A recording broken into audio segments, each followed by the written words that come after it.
En la presentación anterior iniciamos el tema de la introducción al análisis macroeconómico. Hoy vamos a continuar con nuestro temario y, como lo sabemos, el pasado video abordamos el tema de la actividad económica según el origen de la producción. Vimos que es imposible medir la actividad económica en términos del flujo físico de bienes que la economía genera, y en lugar de ello los economistas han ideado un artificio que consiste en deducir del valor total de las ventas de todas las empresas, es decir, lo que los economistas llaman producción bruta, se deduce el consumo intermedio o el total de compras y suministros, pues, para que las empresas efectúen su proceso de producción. A eso, pues, se le llama también consumo intermedio. El monto resultante es justamente el valor agregado, y este es el concepto clave, crucial, para el análisis macroeconómico. De hecho, pues el valor agregado también se conoce con el nombre de Producto Interno Bruto y que continúa siendo el principal rasero para medir la actividad económica en casi los 200 países que conforman el marco de Naciones Unidas. Ahora bien, vamos a abordar en esta presentación, vamos a abordar pues las tres dimensiones o las tres aristas del Producto Interno Bruto, y nos vamos a centrar específicamente en la arista del ingreso.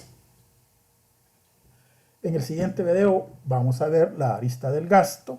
Ya vimos la dimensión del producto. Son tres dimensiones: producto, ingreso y gasto. En la sección A, en el video anterior, vimos pues la dimensión del producto, que, como decíamos, la producción de un país se mide o se cuantifica en términos del valor agregado que genera. Hoy vamos a detenernos en la dimensión del ingreso. Muy bien. Pasando hoy, pues,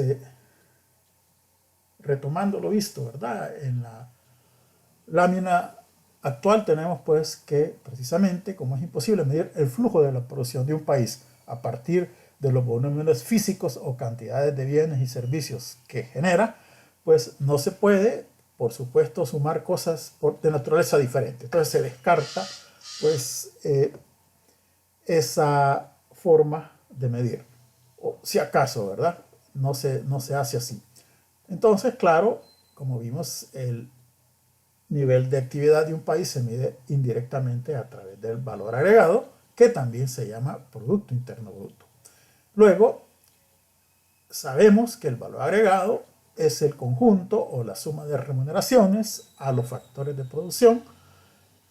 Así, la producción de un país equivale al ingreso total generado por la actividad productiva, que a su vez se convierte en gasto. Entonces tenemos regresamos a lo que ustedes ya conocen muy bien, que es el gráfico del flujo circular de la economía, ¿verdad? Está ese circuito en dinero, miremoslo en dinero monetario, pues que está expresando esa generación y percepción de ingreso y luego termina siendo gastado. Entonces, a escala o a nivel macroeconómico se cumple esa triple identidad: producción, ingreso y gasto. Por eso decíamos al inicio que podemos ver la actividad económica de un país desde esos tres puntos de vista. Bien, hoy consideremos pues el ingreso, los componentes del ingreso tal como lo presenta el Banco Central. Ahí tenemos consignado en la página 67 pues la distribución del ingreso, cómo se distribuye el ingreso. Bien, hay unos términos nuevos, pues este día los vamos a aclarar. Vaya, recordemos, ¿verdad? Que cuando hablamos de valor agregado estamos hablando de las remuneraciones pagadas por las empresas a los agentes que participan en la actividad económica de un país. Pues bien, empecemos. En primer término, si tenemos ahí a la mano la página 67, en el cuadro de abajo, en la parte inferior del cuadro, tenemos enfoque del ingreso. Miremos el año, pues siempre 2018, que es nuestro ejemplo. Pues bien, tendríamos ahí, en primer lugar, tenemos remuneraciones, salarios y prestaciones, que son, como vimos, los salarios son la retribución a la fuerza laboral, a los trabajadores, y arroja un monto de 9.700 millones de dólares. Ahí tenemos, ¿verdad? Entonces, pero en el Banco Central, como ven, solo pone remuneraciones y esto incluye salarios y además prestaciones, aguinaldos, vacaciones, ¿verdad? Todo lo que el Código de Trabajo establece. Y si algunas empresas pues acostumbran a dar algo más, por supuesto. Bien, ahora tenemos una partida que se llama excedente bruto de explotación. Ese nombre no lo habíamos visto y suena, la palabra explotación, según el país que sea, suena en unas partes normal y en otras fuerte, pero aquí así se consigna, ¿verdad? Excedente de explotación bruto. Ahí lo tenemos. Yo lo he puesto en ese orden. Como ven, siempre vamos a llegar al total de los 26.057 millones de dólares del Producto Interno Bruto. Ahora bien, vamos a ver qué es el excedente bruto de explotación. Bien, hay dos grandes fuentes de ingresos. En primer lugar, la primera fuente es el trabajo. Calificado, no calificado, lo que sea, capacidad gerencial es trabajo. Y por ello, pues como decíamos, el trabajo debe ser retribuido con un salario. Muy bien. Luego tenemos la otra gran fuente, es la propiedad de activos, la propiedad de cosas, de valores, pues, o de activos como lo llaman los contadores. Por ejemplo, pensemos, los propietarios de tierra e inmuebles, como decíamos, pueden darse el lujo de vivir de sus rentas, alquilar sus propiedades para que otros las trabajen. Entonces tenemos ahí ese componente, la renta o arrendamiento.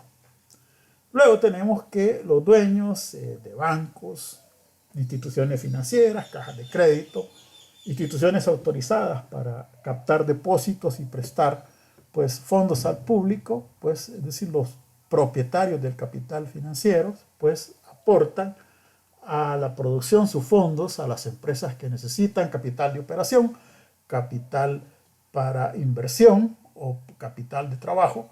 Entonces tenemos ahí que, ¿verdad? Estas personas facilitan sus fondos para que otros los trabajen y por ello deben recibir intereses, su retribución respectiva, ¿verdad? No lo van a prestar gratis.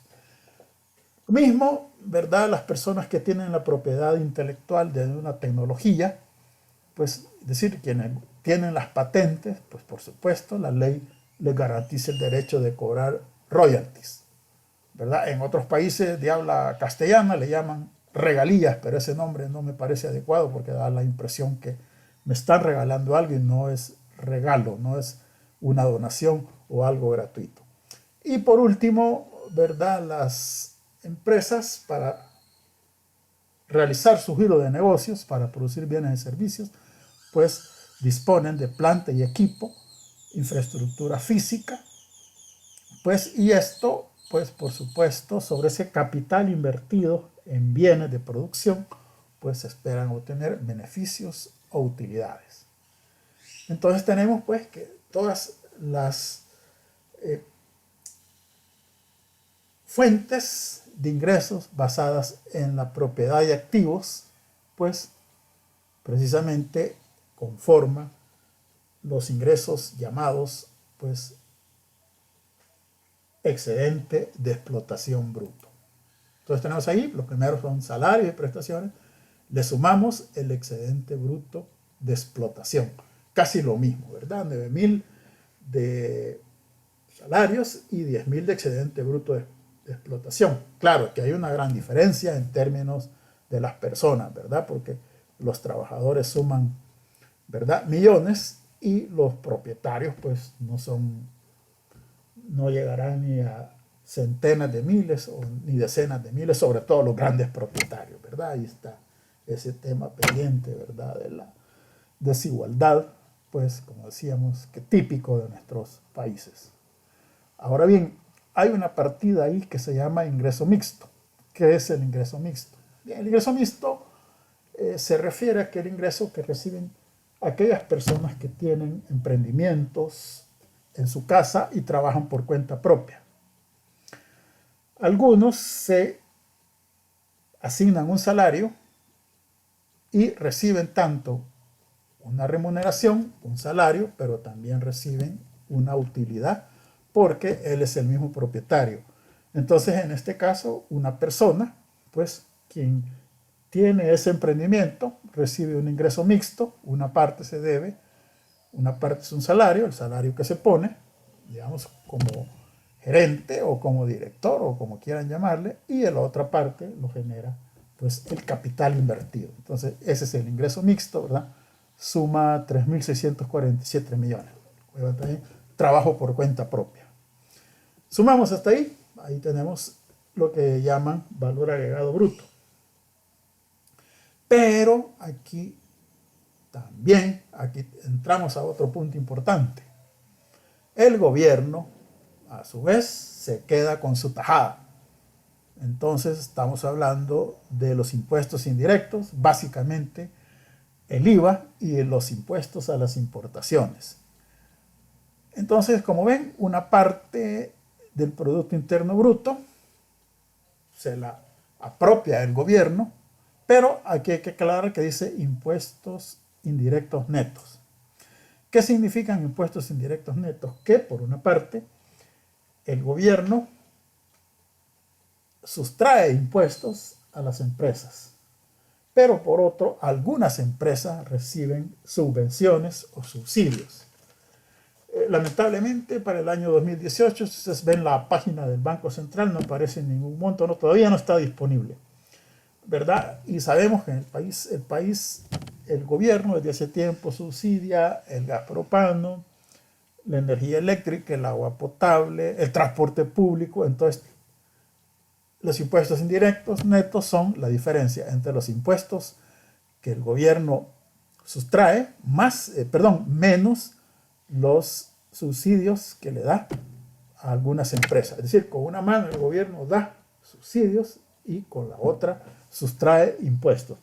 Entonces vemos pues que si ustedes examinan con detalle, la serie de tiempo comienza en el año 2014, el resultado es negativo, el resultado es siempre positivo, ¿verdad? Porque yo prefiero verlo en términos netos, porque allí le suman los impuestos y le quitan los subsidios. Entonces, lo mejor es decir que el gobierno, mirémoslo en los años que dio, ¿verdad? Vamos a ver, de que esto está letra pequeña, vamos a ver, remuneraciones, impuestos, ahí está.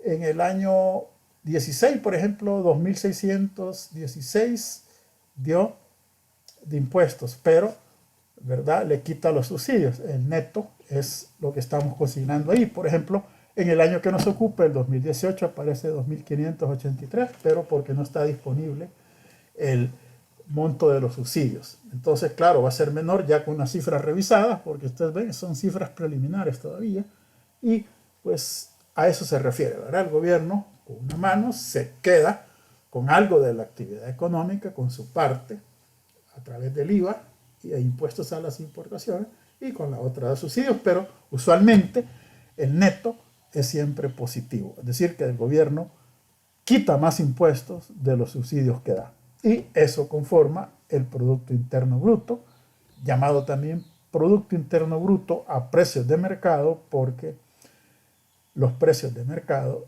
incluyen impuestos indirectos. Entonces ahí tenemos pues consignados ese ingreso, cómo se distribuye el ingreso, ¿verdad?, entre tres grandes sujetos, ¿verdad? Trabajadores, 1, 2, propietarios y 3, gobierno.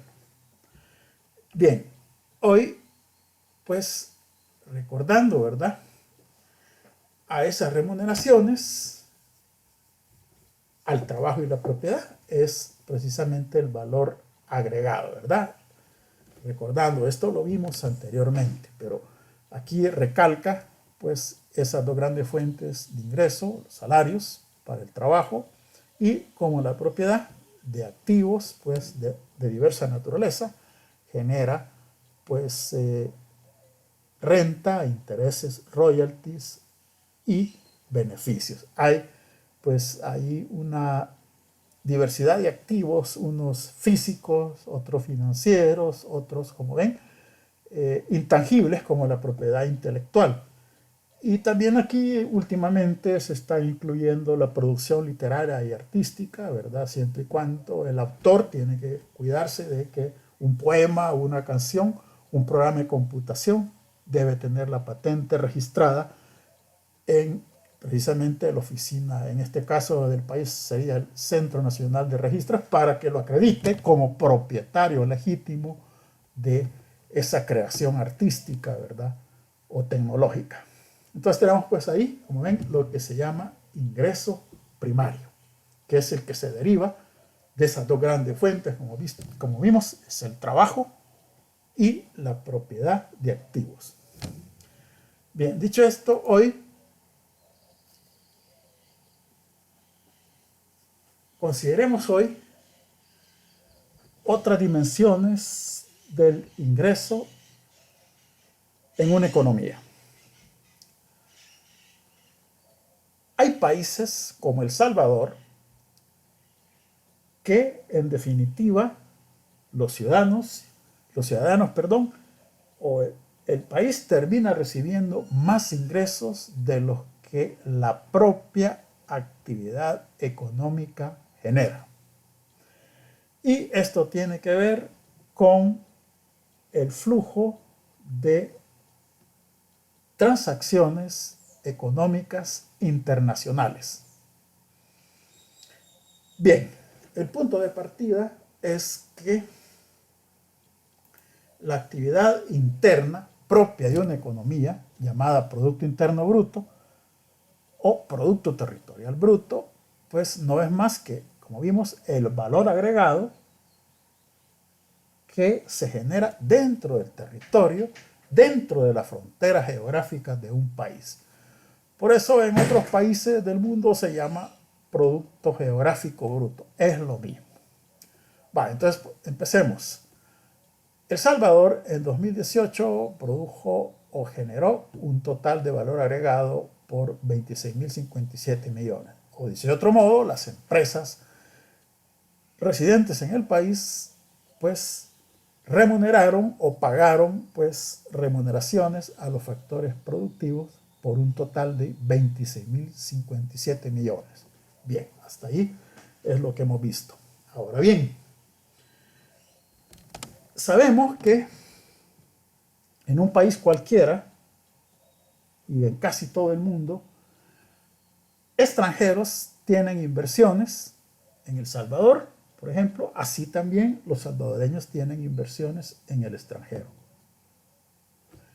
De ahí que hay un flujo y reflujo de valor agregado entre países, sobre todo de remuneraciones, como dijimos, al capital y al trabajo.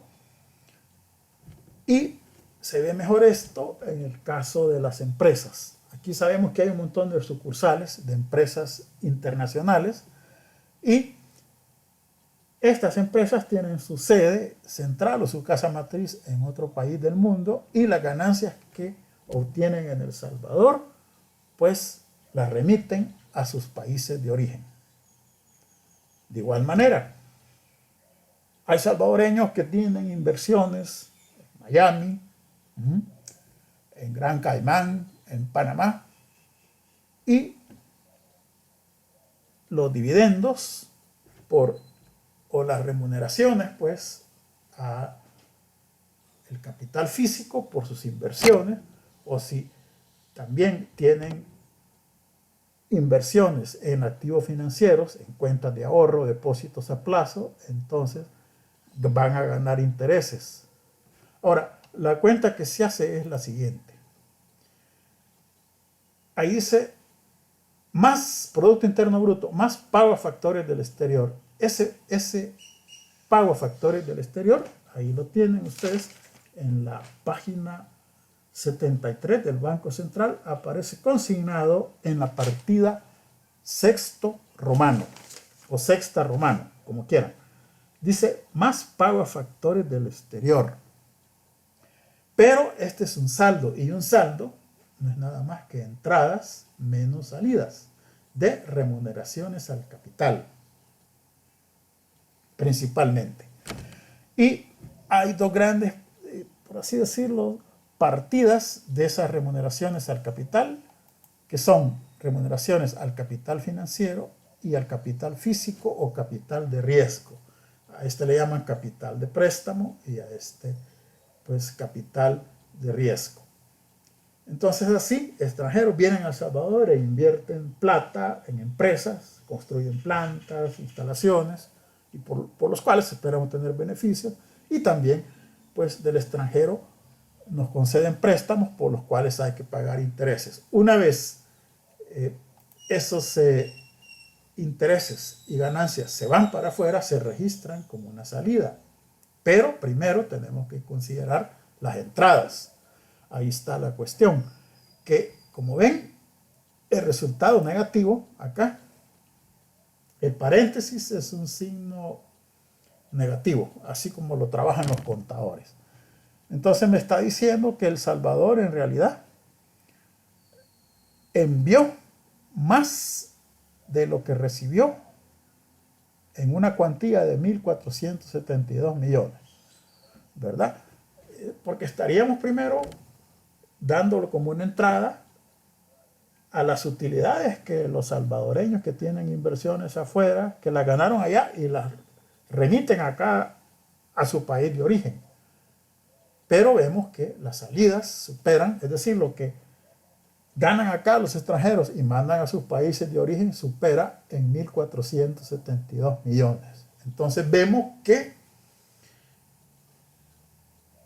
hay otro concepto nuevo que es ingreso nacional bruto, que no es nada más que el valor agregado que corresponde a los factores de producción de origen nacional. Vaya, ¿qué podemos decir además? Lo podemos decir de otra manera. Vaya, que dentro del territorio del país, en 2018, la actividad económica generó ingresos o valor agregado por un total de 26.057 millones, de los cuales 1.472 millones quedaron en manos de extranjeros y 24.585 quedaron en manos de nacionales o salvadoreños. También lo podemos ver de esa manera. Entonces, dentro del territorio nacional, la actividad económica interna, dicho de otro modo, ¿verdad?, generó un monto total de 26.057 millones, pero el resultado neto de ese flujo y reflujo de valor agregado con el resto del mundo, pues hizo que El Salvador terminara enviando, en términos netos, 1.472 millones a los extranjeros y, por tanto, el ingreso que correspondió a los residentes o a los ciudadanos pues, del país, pues se llama ingreso nacional bruto, fue de 24.585. Vale, hasta aquí, hasta este punto, el movimiento de ingresos pues refleja ocupación de factores productivos, remuneración. Pero hay países como El Salvador cuyos ciudadanos disfrutan de un ingreso mayor a los recursos propios que genera su actividad económica. Todavía, con respecto al resto del mundo, tenemos que considerar la entrada y salida de donativos. Entonces aparece ahí la partida séptimo romana que dice transferencias externas netas. Estamos hablando de donativos privados y oficiales. Como ven, aquí se invierten los términos, porque El Salvador es un pequeño dependiente y típicamente un deudor con el resto del mundo. Entonces, claro está, ¿verdad? No es de extrañar este signo negativo en el pago a factores de al exterior, perdón. Pero además, como es un país pequeño, ¿verdad? Y aunque las cifras digan que somos un país de ingreso medio, pues hay un nivel de pobreza y que pues prácticamente no hay salidas de donativos, ¿verdad? Porque recuerden que transferencias externas netas también es un saldo, al igual que la partida de pago a factores. Entonces aquí se invierten los términos. Prácticamente solo hay entradas de donativos y esos 5.356 millones que aparecen de entrada reflejan en un 90-95% la entrada de remesas familiares. Como ven, ahí entra también donativos privados, por ejemplo, Fomilenio 1 y 2, ¿verdad? Que fue un donativo del gobierno estadounidense y otros países que también pues han estado ayudando, ¿verdad? Han estado cooperando con El Salvador, ¿verdad? Brindando esos fondos sin reembolso, ¿verdad? Son meramente donativos, son entradas de ingresos que en ningún modo o de ninguna manera reflejan la actividad económica productiva del país, sino que es una adición y que viene, ¿verdad? Y que es lo que está ayudando a que el país salga a flote con su actividad económica, ¿verdad?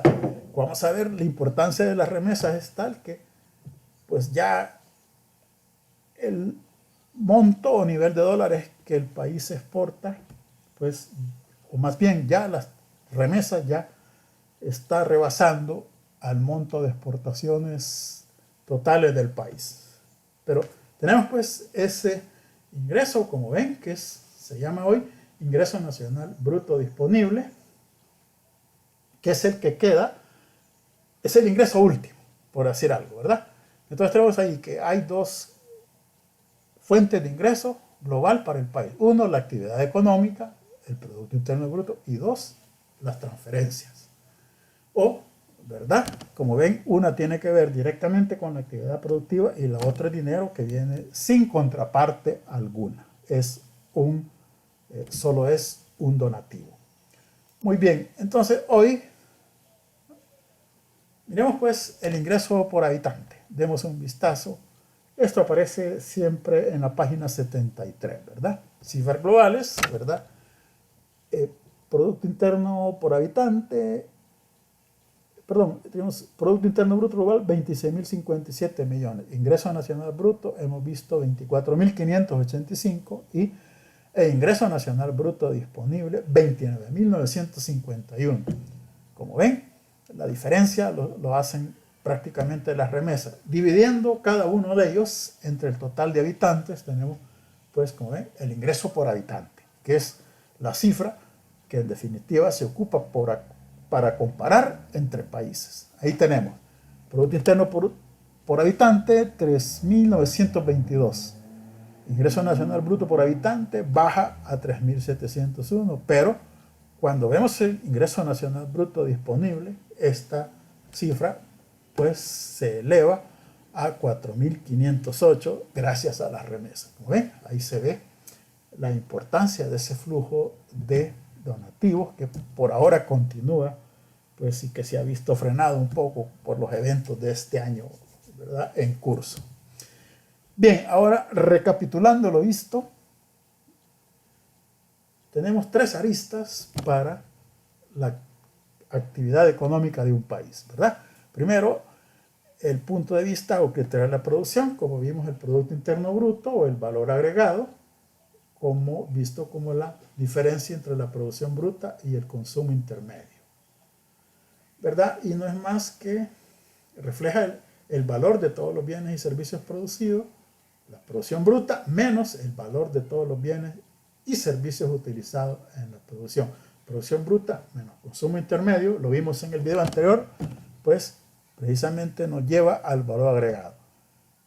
Pasemos a la segunda arista, el criterio del ingreso, pues no es más que la suma del valor agregado, es decir, salarios, rentas, intereses, beneficios y royalties generado por las N ramas de actividad económica del territorio de un país. Ahí tenemos, ¿verdad? Producto Interno Bruto no es nada más que la sumatoria del valor agregado en las N ramas de actividad económica de un país. Y vamos a ver más en detalle en el siguiente video el criterio del gasto final, porque todo este ingreso, como ven, tiene su destino. Ingreso que, según el flujo circular que vimos, termina siendo gastado y así creando un circuito, pues, de dinero que circula a lo largo del tiempo en cada ciclo productivo, generalmente un año.